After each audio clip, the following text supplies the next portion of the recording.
But Erko Yun is such an unknown quantity, but these numbers might tell a tale. 28 years of age, Yun, 39, Popek monster. Hungry and young.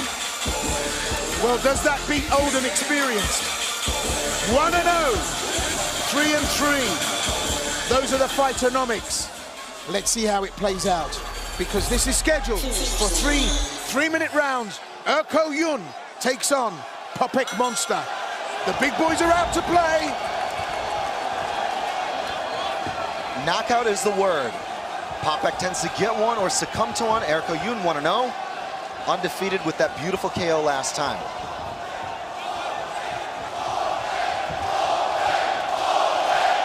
Yun has calmed down since his last outing against Ozvichenski. Look at the power in that front push kick. And Popek felt that. That's a useful tool. There's the hands now. Popek monster will look to start to rough up Yun. Yun needs to keep on his toes and keep composed. Good kicks from Yun so far. We saw that against Ozvichenski. He's got a great kicking game. Nice snap kick. He's going to work the body of Popek. It's worth noting Popek kind of came in the middle. He's been heavier before. He's been lighter before. It is a sign, I think, of not too much of cutting weight, but also some good cardio. Well, you know, Erko Yun, let's put it this way, has got a Roman profile. That's a target to hit. And, you know, if you're in the modeling and fitness game, you'll want to try and protect your head as much as possible. That's that front push kick that's doing the work. He'll have trained hard there at gym to get that working, to keep Popek at range. But Popek now taking some low kicks here. Yun looks a lot more comfortable on the feet. I love the kicks. Popek does not like to check kicks.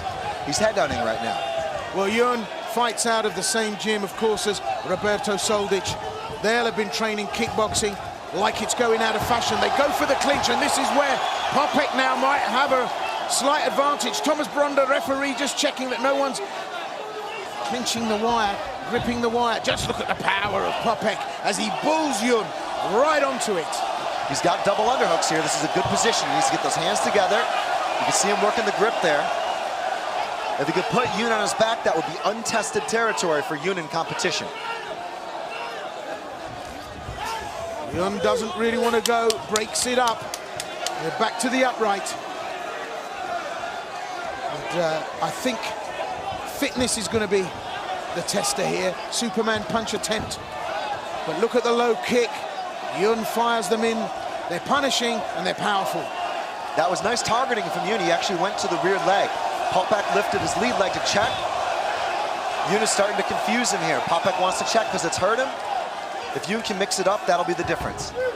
So we're halfway through this first round now, and no one really committing, but a good peppering of shots. Well, that was an exchange that, if they'd have connected, would have lit up this ring like a bonfire. Absolute power there. You could just smell the hint of a knockdown. Underhooks, and again, up against the wire. Yun having to work hard to keep Popek controlled. Popek using that power to try and grind his man down. The statistics would suggest this does not leave the first. Neither guy's never gone to a decision, so it's nice to see a measured pace from both guys, I guess. The fans, though, on the edge of their seats, clearly. Absolutely. Well, you know, after taking that loss against Ozvichenski, Popek won't want to have this finished too early by a man that can land a big shot like that right hand, and that really rocked the head back of Popek monster. It was a nice little cheeky little right hook, though. He landed it. He didn't throw it full force because he was worried about giving up the clinch here, but if Popek can cover and walk forward and throw one of those hooks over the top of the guard, that strike is open, even disconnecting here from the clinch. Yun's kickboxing skills have improved since we last saw him, and there's an element of strength that he's bringing in. For me, Yun is playing a long game here. He knows that he can gas Popek if he can grind him down and allow him to just burn himself out. And not a lot going on here, and the crowd getting restless, but as they break, Popek now starts to bring some action here. Nice right. One of my keys for Yun was to be the more agile athlete. He's got to be quicker in every exchange. Got to beat Popek in every single trade. He has, on paper, the cardio, one would think, but he was also telling us last time, this is different than bodybuilding. This is a different game. Yun hanging in there and trying to grind Popek down. Popek using a lot of energy. And look at that, Yun turns his man round now fairly easily. And is Popek blowing, or is that a natural grimace? No, that's a normal move. He had the underhook on the right side, he had leverage there, and he got the reversal. That's a 50-50 clinch. You'll see that from time to time. Separation here from Tomasz Brunder.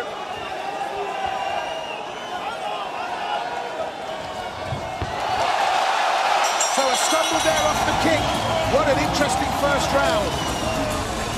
Not as aggressive as I thought this was going to be. I thought aggression would be the key. Good stand-up skills from Yun. Interesting to look at the tail of the tape to see who had an advantage here.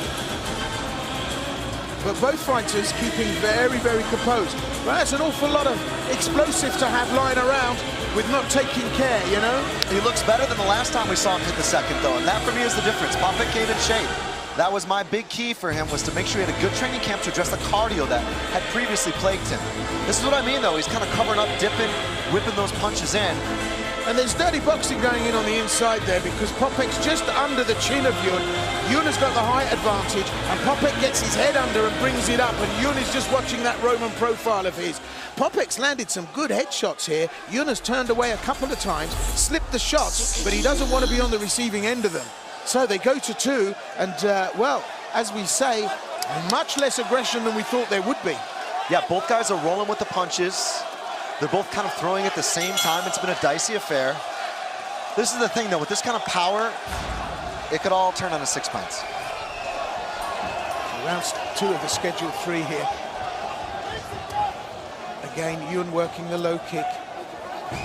Popek happy to take it, to work his way in. Firing off his own low shots. Yun now in the upright, firing in the hands. Popek a little bit slow on the uptake here. He loves that peekaboo guard, though. Kind of just walk forward with his hands up and then throw power shots. Look at the escapology from Yun. He just did not want to live in that space. Out he went through the back door. And Popek just a little bit frustrated. Great straight left there from Yun. Popek really rocked by that. Up against the wire now.